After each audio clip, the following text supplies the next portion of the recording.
सद्बुद्धि, सन्मार्ग और कार्य का संकल्प देना, अडिग रहे विश्वास तुम पर, ऐसा अंतः कर देना, मेरे हृदय में आने में तुम्हें कोई संकोच न हो। हे गुरुदेव, मुझे नजरों से दूर कभी न होने देना। हे गुरुदेव, मुझे नजरों से दूर कभी न होने देना। नमस्कार, गायत्री चिंतन धारा में फिर से आपका स्वागत है। मित्रों, आज हम चर्चा करने वाले हैं कि परिवार में अच्छा वातावरण कैसे बना सकते हैं, इसका रामबाण उपाय क्या है ना। वैसे तो परिवार को समाज का आधार कहा गया है, राष्ट्र का आधार कहा गया है, हमारी संस्कृति का आधार कहा गया है ना, श्रेष्ठ संतान और श्रेष्ठ नागरिक बनाने की इकाई कहा गया है। पर इतनी बड़ी बड़ी बातें न भी सोचें तो इतना तो मानना ही चाहिए कि हमारा परिवार हमारे लिए एक चार्जिंग स्टेशन बना रहे, ताकि बाहर के समाज के संघर्ष में जुटे परिवार के जो लोग हैं, सदस्य हैं, वो घर में आकर तनाव रहित हो जाएं, नई ऊर्जा प्राप्त करें।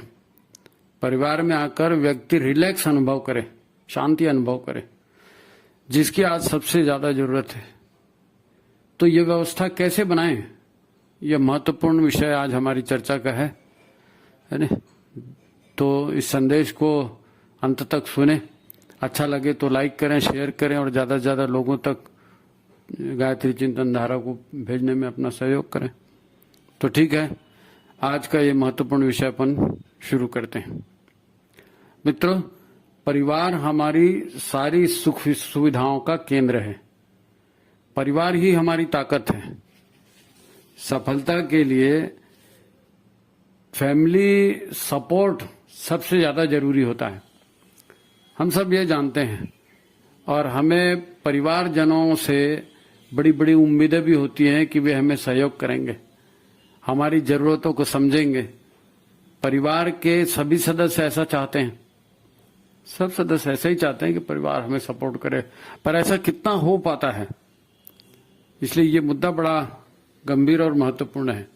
देखो, परिवार में तीन तरह के लोग हैं। एक वो लोग हैं जो हर हाल में आपका सपोर्ट करते हैं, आपको सहयोग करते हैं, है ना। कुछ ऐसे लोग हैं जो सदा अपनी धुन में रहते हैं, उनको आपसे कोई लेना देना नहीं रहता, वो अपने ही मन का सोचेंगे, अपने ही मन का करेंगे, आप क्या कर रहे हो उससे उनका कोई लेना देना नहीं। और कुछ लोग ऐसे भी होते हैं जिनसे आपकी कभी नहीं पटती, आप कुछ भी कहो वो हमेशा उल्टा ही सोचेंगे, है नहीं। उत्तर बिल्कुल साफ है, लेकिन वो उस तरह का कहेंगे ही नहीं, सोचेंगे ही नहीं। अच्छा, परिवार ही नहीं, आपके उद्योग में, व्यापार में, नौकरी में या अन्य मित्र मंडली, जहां भी आपको उठना बैठना है, ये तीनों तरह के लोग आपको वहां मिलेंगे। ये विधि का विधान है। यदि बिना झगड़े टंटे के आप इनसे निपटना सीख जाएं तब तो ठीक है, नहीं तो जिंदगी भर ये मुसीबत आपके गले में पड़ी रहेगी, है नहीं। आप मुक्त नहीं हो सकेंगे, ये फाइनल बात है। जो भी प्रयास करना है आपको स्वयं ही करना पड़ेगा। फिर भी आप सफल होंगे कि नहीं इसकी कोई गारंटी नहीं है। हो सकता है आपको अकेले को ही तपस्या करनी पड़े, परिस्थितियां फिर भी ना बदलें, परंतु प्रयत्न नहीं करोगे तो खतरा कैंसर की तरह बढ़ते जाने वाला है और एक समस्या चार और समस्याओं को पैदा करेगी। इसलिए परिस्थिति का गंभीर अध्ययन जरूरी है, तभी कोई रास्ता निकलेगा। गुरुदेव कहते हैं कि गृहस्थ एक तपोवन है, तो यही सच है। कोई तप करेगा, त्याग करेगा, तभी बाकी लोग सुख चैन से रह सकेंगे और उनको भी अपना कर्तव्य बोध होगा, फिर वो भी सन्मार्ग पर आएंगे। तो ये बड़ा गहन विषय है और अपन एक कहानी से इसकी शुरुआत करते हैं। कहानी नहीं, सत्य कथा है, एक सच्ची घटना है जो आपको झकझोर देने वाली है, आपको जरूर सुननी चाहिए। वाराणसी में एक क्रिया योग के साधक संत रहते थे, शायद अभी भी जीवित होंगे, वो ज्यादा पुरानी बात नहीं है। वो लाहड़ी महाराज और स्वामी योगानंद जी, जिन्होंने ऑटोबायोग्राफी ऑफ योगी लिखी ना, योगानंद जी, उनकी परंपरा के वो संत थे। वाराणसी में रहते थे, ज्यादा प्रचार और तामझाम से हमेशा दूर रहते थे। फिर भी चूंकि वो साधक थे और उनके पास शक्तियां थी, तो 250-300 परिवार उनके शिष्य बन गए थे। उनके शिष्य परिवार में जब किसी को बच्चा होता था तो वे तुरंत बच्चे को साथ लेकर गंगा के तट पर आने को कहते थे। वाराणसी में गंगा जी बह रही, तो किसी के यहाँ बच्चा हो गया, खबर आया तो तुरंत बोले तुम गंगा जी के यहाँ उसको लेकर आओ। वही वो कुछ उपाय करते और उस नवजात बच्चे पर गंगा जल छिड़क कर उस बच्चे से पूछते थे कि तुम इस परिवार में क्यों आ गए, क्या कुछ लेना है तुमको या तुम कुछ देने आए हो इस परिवार में। आश्चर्य की बात कि वह नवजात बोल पड़ता था। जब का ये प्रसंग है तब उस बालक ने साफ साफ कह दिया कि इस आदमी ने मतलब जो पिता उसको लेके आया था, इस आदमी के घर मैं बदला लेने को आया हूं। इस आदमी ने मेरी बड़ी उपेक्षा की, मुझे बड़ा कष्ट दिया और मेरे 10 लाख रुपए खा गया ये आदमी। अब मैं भी इस आदमी का जन्म जो है नरक बना दूंगा, क्योंकि इसने बिना वजह से मेरा जीवन नरक बना दिया। तब संत जी ने उस बालक से कहा, देखो मैं तुम्हारी मदद कर सकता हूं, बदले की आग में अपना नया जीवन बर्बाद मत करो। मैं इस आदमी से माफी मंगवाता हूं और तुम्हारे सारे पैसे भी दिलवाता हूं, है नी? इससे बदले की आग से तुम्हें मुक्ति मिल जाएगी और नया जीवन तुम सुख से जी सकोगे, नहीं तो जिंदगी भर जलते रहोगे बदले की आग में। समझौता हो गया। जब पिता बने उस व्यक्ति ने 10 लाख की रकम जुटा ली, तब फिर से गंगा तट पर यही किस्सा दोहराया गया। पिता ने नवजात के पैर पकड़ लिए और माफी मांगी उस नवजात के हाथ से, उस नवजात से माफी मांगी और उसके हाथ में स्पर्श कराए जो 10 लाख वो लेकर के आए थे। जैसे ही 10 लाख उसको स्पर्श कराए तो बालक मुस्कुराया और उसने उसी क्षण प्राण छोड़ दिए। अनहोना लगता होगा, लेकिन ये कहानी सत्य है। वो 10 लाख लेने आया था, उसको मिल गया, प्रसन्न भी हो गया, माफी भी मांग लिया सामने वाले ने, उसी के लिए उसने जन्म लिया था। जब हो गया तो उसने प्राण छोड़ दिया। अच्छा, जब कोई बालक ऐसा होता था जो ये कहता था कि मैं देने आया हूं, इन्होंने मेरी बहुत सेवा की थी, अब मैं इनका अपना ऋण चुकाने आया हूं, तो वो कहते थे हाँ ठीक है, फिर इस परिवार में तुम रहिए। तो परिवार में सुख का समृद्धि के लिए वो बालक कारण बनता था। साधक संत अपने तप बल से ऐसा करते थे। ये कथा क्रिया योग के एक सिद्ध साधक ने अपनी आंखों देखी घटना बताई है, उसी का ये वर्णन। अच्छा, हम बात कर रहे हैं कि परिवार में हम अच्छा वातावरण कैसे बना सकते हैं। आप जानते होंगे, श्रेष्ठ आत्मा हमारे घर में जन्म ले, इसके लिए हम गर्भ संस्कार करते हैं। उसके लिए भी तप की क्रियाएं माता पिता और परिवारजनों से कराई जाती हैं। श्रेष्ठ गर्भ होने पर श्रेष्ठ आत्माओं का जन्म परिवार में होता है, तो परिवार में सुख समृद्धि आती है नहीं? मृत्यु के बाद हम जो अंतिम क्रिया करते हैं और श्राद्ध पिंडदान करते हैं, उसके पीछे भी कुछ ऐसा ही कारण है कि दिवंगत आत्मा तृप्त हो जाए। यह चेतना जगत की प्रक्रियाएं हैं। शरीर तो प्रकृति के 5 तत्वों से बना है और ये 5 तत्व शरीर में खेलते रहते हैं। कभी शरीर में कोई तत्व जाता है, कभी शरीर से कोई तत्व निकलता है और शरीर भी बदलते रहता है। परंतु तभी तक जब तक चेतना रूपी आत्मा तत्व इससे जुड़ा है, तब तक ये पंच भौतिक तत्व काम करते हैं। चेतना जुड़ी है तब। अब शरीर तो सभी के प्राकृतिक तत्वों से ही बनते बिगड़ते हैं। ये बात समझनी पड़ेगी कि हमारे परिवार में जो भी लोग हैं, वे अपने अपने कर्म बंधनों में से हिस्से लेकर आपके साथ आए हैं और परिवार में रहकर सुख या दुख, जो भी उनके भोग के शेष हैं, जिन कामनाओं की वजह से उन्होंने मानव शरीर धारण किया है, तो वो उसे पूरा करेंगे परिवार में रहते हुए, है ना? यही पूर्व में हुए कर्मों का परिणाम है। हमारे ऋषियों ने इसे समझा और इसे समझकर ही श्राद्ध तर्पण के विधान निर्मित किए, है ना? पितृपक्ष में जब हम तर्पण प्रक्रिया करते हैं तो उसमें एक विशेष तर्पण होता है और वो विशेष तर्पण का एक मंत्र है, बहुत सुंदर मंत्र है, कभी आपने ध्यान दिया होगा तो, नहीं तो हम अभी आपको यहाँ सुना देते हैं, 2 लाइन है, कोई दिक्कत नहीं है। अतीत कुल कोटि नाम सप्त दीप निवासी नाम आ ब्रह्म भुवन लोकाद इदमस्तु तिलोदकम। ये बांधवा बांधवा चैव अन्य जन्मानि बांधवा ते सर्वे तृप्त्या मांतु मया दत्तेन वारिणा। ये 2 मंत्र हैं छोटे छोटे। इसका अर्थ क्या है? ऋषि कहते हैं कि पिछले जन्मों में जिन करोड़ों कुलों में पृथ्वी के सातों महाद्वीप, 7 महाद्वीप है ना पृथ्वी में, तो पिछले जन्मों में करोड़ों कुलों में पृथ्वी के 7 महाद्वीपों के निवासियों के बीच हम रहे, हम जन्म लिए वहां पे।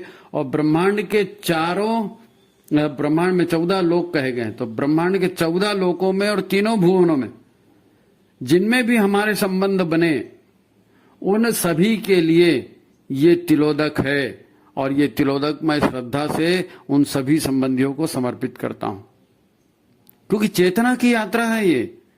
हम भाई पंचतत्व का शरीर टूटते बिखरते रहता है, आत्मा तो नहीं मरती ना, तो आत्मा ही वो चेतन तत्व है। वो चेतन तत्व किस किस लोक में, किस किस कुल में, कहां कहां, कौन से द्वीप में कब कब जन्म लिया, करोड़ों जन्म हो गए ना।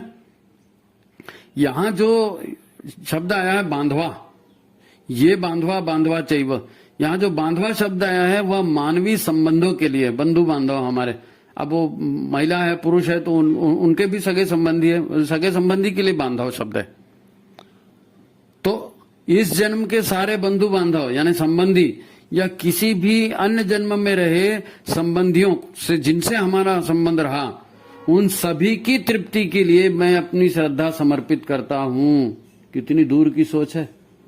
चेतना की अनंत यात्रा है। हम भी चेतन तत्व आत्मा ही तो हैं, शरीर लेकर आए हैं। तो हमने न जाने कितनों को दुख दिया होगा, कितनों को कष्ट दिए होंगे, तो उनसे माफी कब मांगेंगे, उनकी तृप्ति के लिए प्रयास कब करेंगे।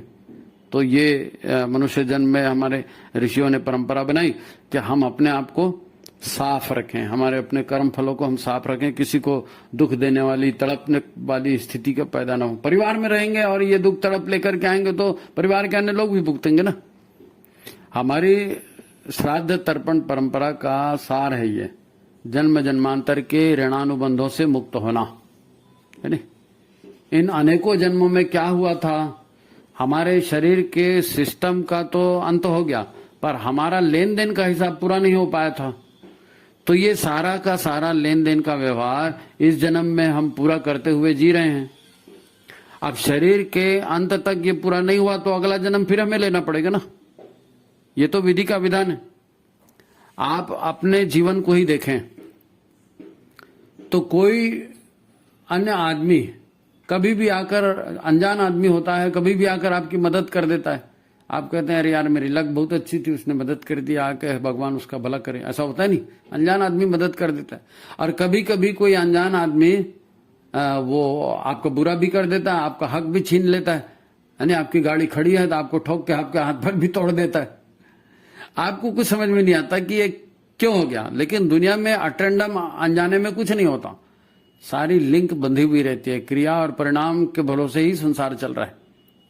ईश्वर के यहाँ अंधेर नहीं है, है नहीं, वो न्याय मिल ही जाता है। आपने जो किया है, अच्छा किया है, बुरा किया है, वो परिस्थितियां आपको मिलेंगी। किन परिस्थितियों में आपका जन्म हुआ, कौन आपके माता पिता, भाई बहन, पति पत्नी, देवर भाभी, ननन, सास ससुर, चाचा मामा या मित्र सहयोगी जो भी है बने हैं, ये सभी आपके लेनदार देनदार ही हैं। कोई आपकी मदद करेगा, कोई आपसे छीनेगा। यही लोग आपके जीवन को स्वर्ग या नरक बनाने में महत्वपूर्ण कारण बनते हैं। यह हम सबका प्रत्यक्ष अनुभव है। हमको अमेरिका पाकिस्तान से कोई खतरा नहीं, हमको अपने संबंधियों से, अपने लोगों से ही खतरा होता है नहीं। तो फिर अब क्या, संबंध तो जो बनने थे बन गए, विवाह भी हो गया, बच्चे भी हो गए। आप अपने इस परिवार को कैसे बेहतर बना सकते हैं? आप कहेंगे कि हम अकेले क्या करें, है ना। तो एक उपाय कम से कम आपके पास है, और वो उपाय आप ये करें कि परिवार में संघर्ष की स्थिति न बनने दें, झगड़ा लड़ाई परिवार में मत हो। इतना उपाय तो एक अकेला आदमी कर सकता है। हाँ, बेहतर स्थिति बनाने के लिए शास्त्रों ने सलाह दी है कि अच्छे काम जो है पति पत्नी मिलकर करें। यज्ञ काम, अच्छे काम जो है पति पत्नी मिलकर करें तो ज्यादा सफलता मिलेगी। पति पत्नी ही झगड़ते रहे तो घर में गुटबाजी पनपेगी। पति पत्नी भी एक विचार कैसे हो, ये भी संभव नहीं हो पाता। पति पत्नी है जरूर, शादी जरूर कर लिया, सूरत देख के शादी कर ली, पैसा देख के शादी कर ली, जैसे भी होती है आप जानते हैं। तो पति पत्नी भी एक मत कैसे होंगे? अहंकार इनको एक नहीं होने देता। मैंने कहा तुमने नहीं माना, तुमने कहा तुम ऐसे, मैं ऐसे, ये सब चलते रहता है घर घर की बात। तब गुरु के आश्रय की आवश्यकता पड़ती है, किसी मार्गदर्शक के आदेश आश्रय की आवश्यकता पड़ती है नहीं? देवी देवता और श्रेष्ठ संस्कार परंपरा की आवश्यकता पड़ती है। इसी पर अपने अहंकार को छोड़कर पति पत्नी एक मत हो सकते हैं। नहीं तो तू बड़ा कि मैं बड़ा, इसका निर्णय कभी नहीं हो सकता है नहीं? गुरुदेव ने इस पर सुंदर सूत्र दिए हैं कि परिवार में सुख शांति का माहौल पति पत्नी मिलकर बनाएंगे तो कैसे बनाएंगे? गुरुदेव के मार्गदर्शन पर चलेंगे ना तो गुरुदेव की बात मानेंगे। तो गुरुदेव का सूत्र है समझदारी, ईमानदारी, जिम्मेदारी और बहादुरी, है नहीं? समझदारी का व्यवहार, ईमानदारी का व्यवहार, जिम्मेदारी का व्यवहार और बहादुरी के साथ कर्तव्य पालन का व्यवहार, ऐसा आप करोगे तो परिवार का भला होगा। दूसरा उनका सूत्र है कि परिवार को अगर ठीक चलाना है तो आपको आर्थिक संयम रखना पड़ेगा। परिवार में इंद्रिय संयम रखना पड़ेगा, खान पान भोग के जितने भी साधन उनके लिए संयम, और विचार संयम, विचार का भी संयम अपनाना पड़ेगा, है ना? उनका और एक सूत्र है उपासना, साधना और आराधना। उपासना का क्रम अपनाएंगे तो गुरु से जुड़ेंगे, ईश्वर से जुड़ेंगे, स्वाध्याय करेंगे, सत्संग करेंगे, आज श्रेष्ठता से जुड़े रहेंगे तो श्रेष्ठ बुद्धि होगी, श्रेष्ठ विचार आएगा। उसी हिसाब से आप साधना कर सकेंगे, अपने आप को सन्मार्ग पे ला सकेंगे। तो फिर समाज सेवा, पितरों की सेवा, देश की सेवा सब उसके बाद ही बनेगा, है ना? और ये जो 3 सूत्र हैं, इन्हीं 3 सूत्रों से मतभेद और मनभेद की स्थिति को आप टाल सकेंगे। क्योंकि परिवार में झंझट को टालना बड़ा मुश्किल है। तो ये ईश्वर और गुरु और उसी के माध्यम से ये काम हो सकता है, श्रेष्ठ संस्कार परंपरा के माध्यम से, पर्व परंपरा के माध्यम से। तो परिवार को बेहतर बनाने का क्रम अपने स्वतः के व्यवहार से हम प्रारंभ कर सकेंगे। इसीलिए गुरुदेव ने व्यक्ति निर्माण पहले कहा है, उसके बाद परिवार निर्माण। आप परिवार को बेहतर बनाने की पात्रता पाइए ना, नहीं तो पहले ही चरण में आपको रोक दिया जाएगा। आपका व्यवहार अच्छा होगा तो आपकी बात कोई मानेगा। तो व्यक्ति निर्माण सबसे पहले, उसके बाद परिवार निर्माण, समाज निर्माण, राष्ट्र निर्माण और जितनी बड़ी बड़ी बातें वो सब उसके बाद। तो पहले स्वतः के व्यवहार को अनुकूल बनाना पड़ेगा, तभी परिवार की गाड़ी आगे अच्छे से चल सकेगी। अच्छा, महत्वपूर्ण बात यही होती है कि सबके हित में अपना हित समझा जाए। अगर आप परिवार को बेहतर करना चाहते हैं तो सबके हित में अपना हित समझें, अपनी अपनी मत चलाएं। परिवार में सबकी आवश्यकताएं अलग अलग होती हैं, तब 2 बातों का ध्यान रखना बहुत जरूरी होता है। पहला यह कि जितने भी सदस्य हैं उनकी मूलभूत आवश्यकताएं पूरी होती रहें, किसी सदस्य की उपेक्षा न हो और किसी भी सदस्य के अहंकार को चोट न पहुंचे। यदि आपसे कोई भूल चूक हो भी जाती है तो गलती को स्वीकार किया जाए और गलती को सुधारा जाए। परिवार तो तभी ठीक होगा। परिवार जो है सामूहिक विचार विमर्श को बढ़ावा दे, सब लोग मिल बैठ करके समस्याओं पर चर्चा करें, है नहीं? परिवार में फिर रुचिकर, सबकी रुचि का भोजन बने, अच्छा और पौष्टिक, यानी स्वादिष्ट और पौष्टिक दोनों तरह का भोजन बने, इस तरह की व्यवस्था बने। फिजूल खर्ची और नशे की प्रवृत्ति को बंद करके मेल मिलाप और सात्विक मनोरंजन, भजन, सत्संग जैसे आयोजन परिवार में किए जाएं, है नहीं? सामूहिक मन को बेहतर इसी ढंग से आप बना सकेंगे। अच्छा, आर्थिक बचत के साथ साथ अच्छे कामों में सहयोग भी जरूरी है, उसको भी प्रोत्साहित किया जाना चाहिए। आर्थिक बचत तो करना ही है, लेकिन अच्छे काम में सहयोग भी करना है। बच्चों के लिए आप याद रखना कि बच्चों के लिए बड़ी बड़ी प्रॉपर्टी बनाने के बजाय, है नहीं, उनको बड़ा अधिकारी और बड़ा व्यापारी और करोड़पति अलगपति बनाने के बजाय बच्चों के संस्कार और स्वभाव को श्रेष्ठ बनाने के उपाय हों। क्योंकि कोई भी बड़ा बच्चा भी होगा, कहीं भी होगा, परिवार बनाएगा ना, तो परिवार में वैसे ही सब लोग जुड़ेंगे ना। तो यदि आपके संस्कार श्रेष्ठ नहीं है, स्वभाव श्रेष्ठ नहीं है, तो आप परिवार में टूट फूट होगी, मरेंगे मारेंगे, फिर दुनिया भर का जो घटिया काम होता है वो होते रहेगा। तो परिवार को भी बच्चों का ख्याल जब रखेंगे तो उनके लिए पैसा प्रॉपर्टी छोड़ने के बजाय अच्छे संस्कार और श्रेष्ठ स्वभाव बनाने का जो है ये उपक्रम परिवार में चलाना जरूरी। अच्छा, तभी वृद्धों की दशा भी सुधरेगी, है नहीं? वृद्धाश्रम खोलना कोई समस्या का समाधान नहीं, परिवार में व्यवस्था सुधरेगी तो वो भी होगा। आज हम जैसे भी परिवार में रह रहे हैं, आपका जैसा भी परिवार, आप कहेंगे बहुत बड़ी बड़ी बातें की, हम तो हमारा परिवार तो ऐसा है, तो आप ये इतना याद रखना कि ईश्वर जो है वो करुणा निधान है।